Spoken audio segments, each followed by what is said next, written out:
खुलुमबाय बड'लेण्ड बुब्लि नायगिरि लोगो नोंथांमोनखौ गासैखौबो बरायना लाबाय आं नैबे समाव चिरां जिल्लानि बेन्दोङाव थानाय नैबे रौमारि हालामनि सासे मेलेमजिबि बिथांजों आं दान्दिसे सम मोगा-मोगि लागोन आरो बिथांनिफ्राय बिटिआर एकर्डनि सोमोन्दै बिथांजों आङो गोबां बाथ्राखौ बिथांनिफ्राय मिन्थिना लागोन नैबे समाव आङो धनन्जय ब्रह्म बिथां बेंटल कलेजनि एसिस्टेन्ट प्रफेसर आरो बिथाङा इंलिश डिपार्टमेन्टनि नैबे समाव आं नोंथांखौ बड'लेण्ड बुब्लि रायजोनि जानो नोंथांखौ गिबियावनो बरायना लाबाय बिथांनिफ्राय जोङो खायसे बाथ्राखौ मिन्थिना लागोन जे बिटिआर एकर्ड बे एकर्डआव नैबे ओनसोलनि बा रौमारि ओनसोलाव मा मोननो हादों थामहिनबा नैबे एकर्डनि गेजेरजों चिरां जिल्लायाव मा मोननो हादों बेनि सोमोन्दै सावरायगोन आरो बिटिआर एकर्डखौ स्पेसियेलि बिथांनि सायाव बा बिथांनिफ्राय आङो मिन्थिना लागोन गिबियावनो नोंथांनिफ्राय मिन्थिनो लुबैदों जे बिटिआर एकर्डआ थांनाय 27 जानुवारि 2020आव जानानै थांबाय दा बे बुब्लियाव नोंथाङा सासे नैबे रौमारि ओनसोलनि सासे मेलेमजिबि हिसाबै नोंथाङा मा बुंनो नागिरो बे एकर्डखौ बड'लेण्ड बुब्लि जेनाखि निउज चेनेल बे नखरनिसिम आंनि गाहाम हामलायथि थाबाय गिबियावनो आंनि बिटिआर एकर्डनि सोमोन्दै थांनाय 27 जानुवारियाव जालांनाय जिनाखि बिटिआर एकर्ड बे एकर्डनि सोमोन्दै आंनि बिबुंथिखौ मिथिनो लुबैनाय आंनि साननायखौ मिथिनो लुबैनाय आरो बेजों लोगोसे रौमारि ओनसोला मा जादों बा मा मोनदों मा मोनाखै बिनि सोमोन्दै मिथिनो लुबैनायनि थाखाय बड'लेण्ड बुब्लिखौ साबायखर बावबाय थ' गिबियावनो आङो बुंगोन जे थांनाय जिनाखि बिटिआर एकर्ड बै बिटिआर एकर्डआ मोनसे बाख्नायजाथाव मोनसे एकर्ड बे एकर्डनि गेजेरजों बर' हारिनि बायदिसिना बिथिङाव जौगानाय आरो गोजोना फैगोन होननानै आङो मिजिंथियो बे एकर्डखौनो पिस एकर्डबो होननाय जादों पिस एकर्ड खारन बे एकर्डनि गेजेरजों जोंनि समाजाव थानाय जिनाखि हाथियार सोमावसारनाय जाय हाथियार एनडिएफबिनि माबानायाव दैदेननायाव जिनाखि हाथियार सोमावसारनाय बिनि सिगांबो हाथियार सोमावसारनाया जाबोदों जों बर'नि गेजेराव खिन्थु फैयै बे हाथियार सोमावसारनाया मोनसे समाव नैबे बिटिआर एकर्डनि गेजेरजों जोबसिगोन होननानै जोङो पाब्लिकआ बा साधारन रायजो राजाया मिजिंथिदों आरो जोंखौ बायदिसिना निउस चेनेलफ्रा बुङो जे बर' उग्रपन्थी बा बर' थिउरिया बे बर' थिउरिया होनजानाय बा बर' उग्रपन्थी होनजानाय जिनाखि थासारि मोनसे समाव बे बाथ्राखौ बुङोमोन बेयो जोबसिगोन होननानै आङो मिजिंथिदों आरो जोंनि ओनसोलाव माने मा होनो पिस बा गोजोना इस्टाब्लिस जासिगोन होननानै आङो मिजिंथियो दा स्पेसिफिकेलि रौमारि ओनसोलखौ बुङोब्ला रौमारि ओनसोलाथ' गोबां समनिफ्रायनो माने मा बुंनांगौ मोनसे नेग्लेक्टेड एरिया होनबाबो बारा बुंद्रायनाय जानाय नङा होनदां खारन जोङो रौमारि एरियायाव बा रौमारि ओनसोलाव बांद्राय डेभेलपमेन्टेल खामानि जानायखौ नुनो मोनाखैमोन दा बिटिआर एकर्डनि मोनसे सिगनिफिकेन्ट माबाया जाहैबाय जोंनि बे रौमारि ओनसोलाव नर्थ इस्ट माने regional institute of medical science होननाय मोनसे अनुस्थान बा मोनसे फसंथान बे फसंथानखौ गायसननायनि बाथ्रा लिरनाय दं माबानि उपेरा बिलाइ बा एनेक्सार 2नि 5 नम्बराव बे माबाया मेनसन खालायनाय दं जे नोंथांमोननि बे एरियायाव जोंनि बे रौमारि एरियायाव माबा मा होनो नेरिम्स माने इस्टाब्लिस जागोन बे माबाया जुदि इमप्लिमेन्ट जामारोब्ला थ' बियो जोंनि ओनसोलनि रायजोफोरनि थाखाय ओनसोलनि सुबुंफोरनि थाखाय जोबोद मोनसे गोग्गाथाव बाथ्रा आरो बे नेरिम्सनि गेजेरजों दा नोंथाङा नेरिमनि बाथ्रा बुंदों नङा होमबा बेनि गेजेरजों नैबे एरियानि सुबुंफोरा मा बेवहाय सुबिदाखौ मोननो हागौ आच्छा बे नेरिम्सनि गेजेरजों जोङो रायजो राजाया रौमारि ओनसोलनि रायजो राजाया गोबां रोखोमनि सुबिदा मोनगोन होननानै आं सानो गिबियावनो जोंहा हेल्थ सेक्टरनि खोथा फैबाय गाहाम देहाखौथ' जों बयनोबो नांगौ हेल्थ इज वेल्थ होननाय मोनसे बाथ्रा दं थ' जोङो मा बे नेरिम्स होननाय कनसेप्टआ जाहैबाय बियो मा माबाबो जागोन देहा फाहामथायनि फसंथानबो जागोन लोगोसे बेजों मा सोलोंथाइबो होनाय जागोन मेडिकेल पेरामेडिकेल बायदिसिना मेडिकेल आरो पेरामेडिकेल सोलोंथाइबो होनाय जागोन थ' जोंनि लाइमोनफोरा जाखांबोनाय लाइमोनफोरा बे गोजान जायगायाव थाङा हलायनो जोंनि बे नेरिम्सआवनो सोलोंथाइ लानो हागोन MBBS हक बा PG डिप्ल'मा हक बा बायदिसिना पेरामेडिकेल कर्सेसफोर जोङो बेवहाय लानो मोनगोन थ' बियो मोनसे जोंनि सोलोंसाफोरनि थाखाय जोंनि लाइमोनफोरनि थाखाय जोबोद मोनसे गेदेर बाथ्रा माने स्कपा जोंना स्कपखौ जों लाइमोनफोरा लानो हागोन आरोखि मोननो हागोन ओमफ्राय मोनसेया जाहैबाय आं दहाय बुंनाय हेल्थ सेक्टर जोंनि माबाफोरा रायजो राजाफ्रा खाथियावनो जोङो मोनसे एडभान्स इनस्टिटिउसनाव देहा फाहामथायसालियाव जोङो मा देहा फाहामथाय मोननो हागोन सुबिदाखौ मोननो हागोन बेयो जोंनि हेल्थ सेक्टराव मोनसे जोबोर गेदेर मोनसे डेभेलपमेन्ट थ' बेजों लोगोसे जोंनि ससिय' इक'नमिक जिनाखि माबा एसपेक्ट जोंनि ओनसोलनि जिनाखि सुबुंफोरनि समाजारि जिउ खांनाय बा रांखान्थियारि जिउ खांनाय बा रांखान्थि बिथिं बियो मोनसे बेवहाय माने गोहोम खोख्लैगोन होननानै आङो मिजिंथियो बेवहाय जोंनिनो मानसिया सोरबा साख्रि मोनगोन बेवहाय टिचिं साख्रि ओंखारगोन नन टिचिं साख्रि ओंखारगोन क्लेरिकेल ओंखारगोन एडमिनिस्ट्रेटिभ पस्ट ओंखारगोन थ' बेवहायनो जोंनि इलिजिबिलिटि थानाय सुबुंफोरा सोलोंथाइ गोनां सुबुंफोरा बेवहाय जोङो साख्रि मोनगोन थ' साख्रि मोनजोबाब्लाबो साख्रिखौथ' मोनजोबनो हाया बेयो थिग अब्लाबो बेवहायनो खाथिफोराव माखासे बिजनेस माबाफोर फोरबो खुलिनो हागोन जेरै हटेल खुलिनाय दखान खुलिनाय माबा माबि साप्लाइ होनाय ओमफ्राय न' भारा होनाय थ' बेफोरो जोंनि जिनाखि रांखान्थि हालोद जिनाखि रांखान्थि अबस्था बै रांखान्थि अबस्थाखौ माने गाहाम खालायगोन होननानै आं मिजिं थियो थ' नैबे निरिम्स फैनाया जोंनि थाखाय बियो मोनसे गोग्गाथाव बियो जोंनि देहाखौ जोथोन लानायावबो हेफाजाब होगोन जोंनि लाइमोनफोरखौ सोलोंथाइ मोननाय आरो केरियार दानायावबो हेफाजाब होगोन आरो लोगोसे जोंनि जिनाखि माबा मा होनो ससिय' इक'नमिक समाज आरो रांखान्थियारि जिनाखि बिथिं बे बिथिङावबो जौगानाय लाबोगोन होननानै आङो सानो नेरिम्सनि सोमोन्दै आंनि बुंनांगौआ बेनो नोंथांनाव मोनसे बाथ्राखौ सोंनो लुबैदों जे गोबां बिदिनो ससियेल मिडियाफोराव गोबां बाथ्रा बुङो जे गुबुन पलिटिकेल हान्जाजों नन पलिटिकेल हान्जा माने खायसे मेलेमजिबिफोराव बे बाथ्राखौ बुंनो नागिरो जे बिटिआर एकर्डआव जास्ट माने जेबो गैया बेखौ ओरैनोसो एकर्ड खालामनाय जादों होननानै जे नोंथाङा सासे मेलेमजिबि हिसाबै नोंथाङा बे एकर्डखौ मा होननानै बुंनो नागिरो जे बिथांमोनखौ जेबो गैयाथ' होनद्रायनो हाया जेबो गैया होनोबा बियो माने मा होननांगौ जाखो बेखौ बेवहाय किसुमान खोथाया लिरनायानो रोखा रोखा दं जेहाय जोङो जेबो गैया होनोब्ला बियो मोनसे गोरोन्थि जागोन आरोखि बिएसि गोरोबथा जाखांबाय बेवहाय जों माखासे बुस्थु मोनबोदों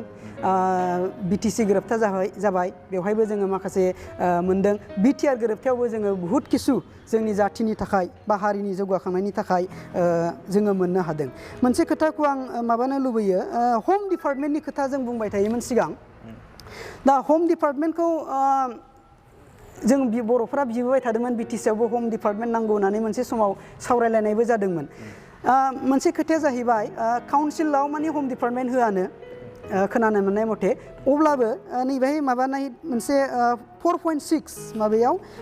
मोनसे खोथा बुंदों नै deputy commissioners in BTAD will refer to chief executive member of BTC to chief executive officer in respect of all developmental activities in their districts with regard to the responsibilities assigned to them by BTC थ' नैबे DC आरो माबा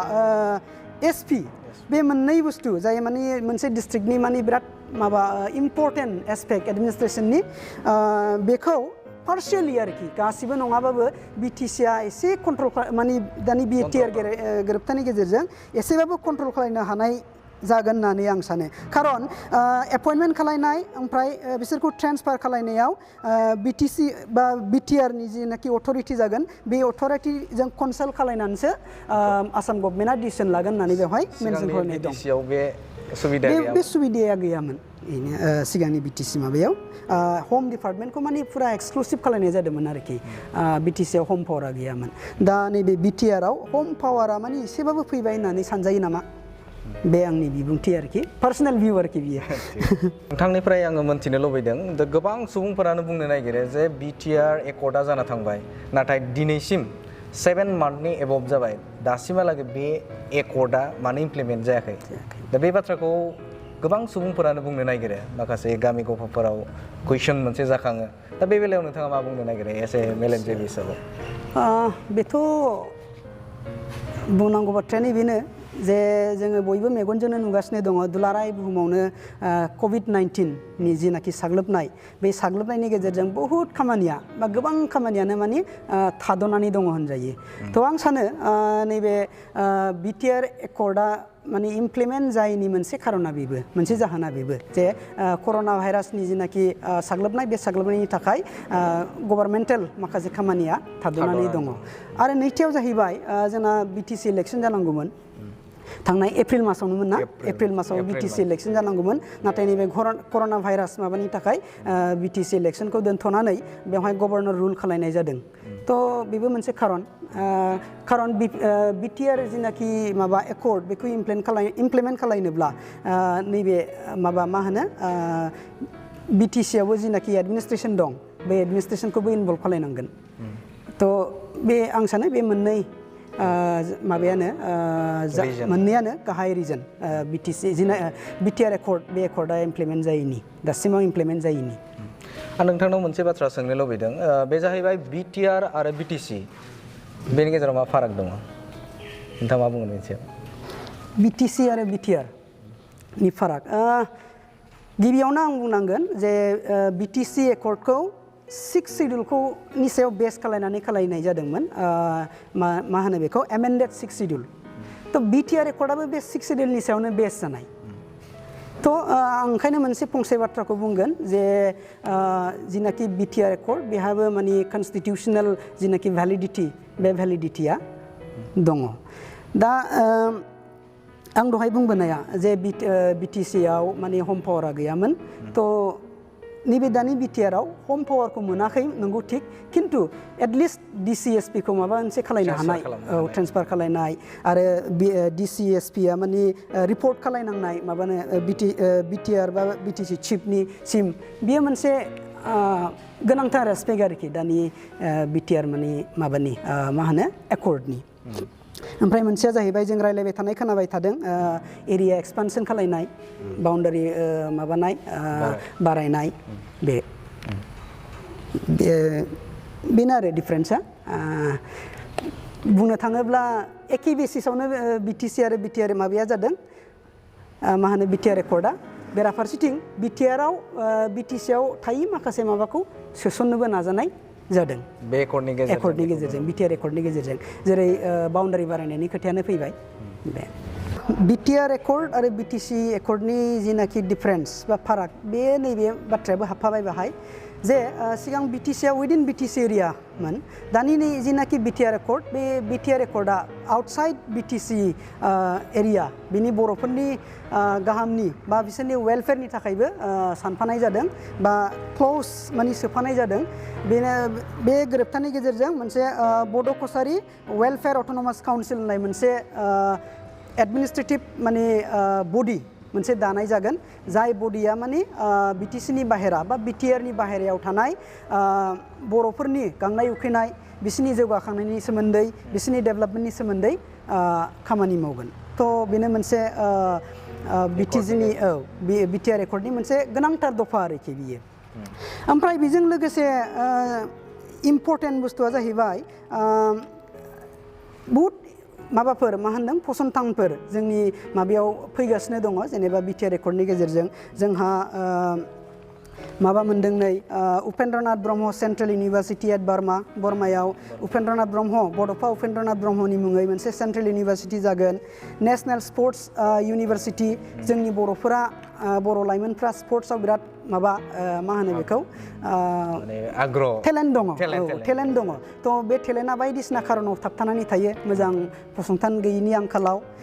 सुजुग मोनैनि आंखालाव नैबे national sports इउनिभारसिटिनि गेजेरजों आं सानो जोंनि बर'फोरनि गेजेराव थानाय जिनाखि स्पर्ट्सनि टेलेन्ट बे टेलेन्टआ डेभेलप जानो हागोन बेबो मोनसे ओरैबायदि मोनसे अनुस्थान जागोन जायनाखि national importance national sports university होनदोंथ' दान sports authority in India of India centres at Udalguri Baksa Chirang थ' माबायाव नैबे मोनथाम माबायाव डिस्ट्रिक्टआव साइनि सेन्टार जागोन बेबो मोनसे जोबोद मोजां फसंथान बिनि उनाव institute of livelihood management at Tangla जोङो गोबां समावनो मा होनो आनइमप्लयमेन्टनि खोथा रायलायबाय थायो बा बुंनो गोनां जायो आनइमप्लयमेन्ट बा इमप्लयमेन्ट मोनैनि थाखाय जोंनि लाइमोनफोरा गोजान गोजान जायगायाव थाङो बेंगालर थाङो चेन्नाइ थाङो बायदिसिना खामानि मावहैनो गोनां जायो नैबे लाइभलिहुड मेनेजमेन्टनि गेजेरजों बेयो मोनसे फसंथान जागोन बे फसंथाननि गेजेरजों बायदिसिना माबा लानानै स्किल डेभेलपमेन्टेल माबाफोर लानानै ट्रेनिंफोर लानानै जोंनि लाइमोनफोरा बर' लाइमोनफोर बा ओनसोलनि लाइमोनफोरा जेनाखि सेल्फ इमप्लयमेन्ट बे सेल्फ इमप्लयमेन्टनि खाबु मोनगोन होननानै आं सानो ओमफ्राय north east regional institute of medical science at Roumari बेथ' जोंनि हेल्थ सेक्टरनि थाखाय जोबोद गोनाङानो जाहैबाय ओमफ्राय hotel and tourism management hotel management फरायनो थाखाय मोनसे समाव जोंनि फरायसाफ्रा गुबुन गुबुन जायगायाव थांनो गोनां जायो बेंगालर चेन्नाइ दिल्ली माबा माबि जायगाफ्राव नाथाय बेयो अनुस्थाना जायोब्ला जोंनि जायगायावनो थानानै जोङो हटेल मेनेजमेन्ट माबाखौ कर्सखौ फरायनो मोनगोन regional campus of Indira Gandhi national tribal university at Bhairabkunda Udalguri डिस्ट्रिक्टआव Indira Gandhi national tribal university एमपिआव दङ बियो थ' बिनि मोनसे केम्पास फैगोन केम्पास रिजनेल केम्पास जागोन ओमफ्राय Bodoland movement memorial museum at Salbari Bodoland मुभमेन्टनि माबा मिउजियाम मेम'रियेल मिउजियाम गोबां समाव जों बर'फ्रा माने बिराद थाब बावगारो जाहैबाय माने गुबुनफ्रा मालाय गावसिनिखौ बिराद माबानो नाजायो ओमफ्राय जोंनाव मोनसे हुदा दं होननानै जोंनि दैदेनगिरिफ्रा जोंनि इन्टेलेक्सुयेलफ्रा बुङो जे जोंनाव बावगारग्रा हुदा दङ थ' नैबे मिउजियामनि गेजेरजों जोंनि बावगारनानै थांनो नागिरनाय जिनाखि माबा मा होनो मेन्टेलिटि बै मेन्टेलिटिया माने गैया जागोन होननानै आं सानो आरोखि खारन बेखौ जोङो प्रिजार्भ खालायनानै दोननो हाबाय बर'नि बर' मुभमेन्टनि जिनाखि माबा आन्दलन खालायनायाव जोङो मा बाहायामोन मा लायामोन सोर मुंख्लं जाखो सोर मा बिहोमा होखो बेफोर गासैबो मिउजियामाव थागोन औ ओमफ्राय नेक्स्टआव दङ नेशनेल इन्सटिटिउट अफ टेक्न'लजि बेबोथ' मोनसे माबा मा होनो नेशनेल इम्परटेन्सनि मोनसे अनुस्थान फसंथान national institute of technology NIT बेबो मोनसे टेकनिकेल लाइनाव टेकनिकेल एस्पेक्टआव जोङो जोंनि लाइमोनफ्रा बेवहाय सोलोंथाइ लानो हागोन ओमफ्राय फंसे बाथ्राया डाइरेक्ट फाइनान्सनि सोमोन्दैबो बेवहाय मेनसन खालामनाय दं सिगां बिटिसि माबायाव इक'नमिक जिनाखि माबा बियो भाया गभर्नमेन्ट अफ आसामनि गेजेरजों फैयोमोन स्टेटनि गेजेरजों दा नैबेवहाय डाइरेक्ट माने मा होनो बेखौ फान्डिंनि खोथा बेवहाय मेनसन खालामनाय दं बेबो जोंनि थाखाय मोनसे गोजोनथाव बाथ्रा बिनि गेजेरजों डेभेलपमेन्टेल खामानिफ्रा मा जागोन स्पिड आप खालामनो हागोन आरोखि नङाबा जोङो फान्डिं फैनायखौ नेनो गोनां जायोमोन आरोखि भाया स्टेट गभर्नमेन्टनि गेजेरजों फैनायनि थाखाय थ' नैबे डाइरेक्ट फाइनान्सनि गेजेरजों माने मोननांगौ बेसे रां बेखौ बा फान्ड बेखौ जोङो मोनगोन होननानै आसा खालायथाव आरो मोनसेया जाहैबाय थाबैनो मोननानै डेभेलपमेन्टेल खामानिफोरखौ स्पिड आप खालामनो हानायनि सुबिदा दं होननानै जोङो साननो हायो थ' फारफ्रोम बिथिंनिफ्राय नायोब्ला जोंनि ससिय' इक'नमिक आइडेन्टिटि बायदिसिना आस्पेक्ट जोंनि बर' हारिनि थांनानै थानायनि माखासे बिथिंफोरखौ नायोब्ला बेफोरखौ जौगाहोनायनि जिनाखि माबा माने खामानि मावनांगौ दं बेफोरखौ नायोब्ला जोंनि बे बिटिआर माबाया गोरोबथाया बिराद इनक्लुसिभ मोनसे माने कनभिन्सिं मोनसे एकर्ड होननानै आं सानो बेवहाय बिटिआर एकर्डखौ लानानै बांद्राय जेनेबा दान्थे बा देन्था खालायनायनि एथ'ग्राब गोनांथि गैया जोङो माखौ गोसो होनांगोन बेखौ जोङो माबोरै इमप्लिमेन्ट खालामनो हायो माबोरै जों बेखौ मावफुंनानै जोंनि माबायाव जिनाखि अनुस्थानफोर फैनांगौमोन बेफोर माबोरै फैयो जोंनि हारिया माबोरै जौगानो हायो जों बेखौ जर होनायासो जोंनि थाखाय गोनांथार बेवहाय मा दं मा गैया बेखौ जोङो बांद्राय मा होनो दान्थे बिदान्थे खालायबाय थानायनि बारा मा होनो गोनांथि गैया होननानै आं सानो आरो आं खावलायनो लुबैगोन जोंनि रायजो राजा आरो जोंनि पलिटिकेल पार्टिसफोरखौ जाहाथे बिथांमोनहा माबाफोरखौ मा होनो बिटिआर गोरोबथानि गासै दफाफोरखौ गोसो गोथारै मावफुंनो नाजायो जोङो खौसे हाबा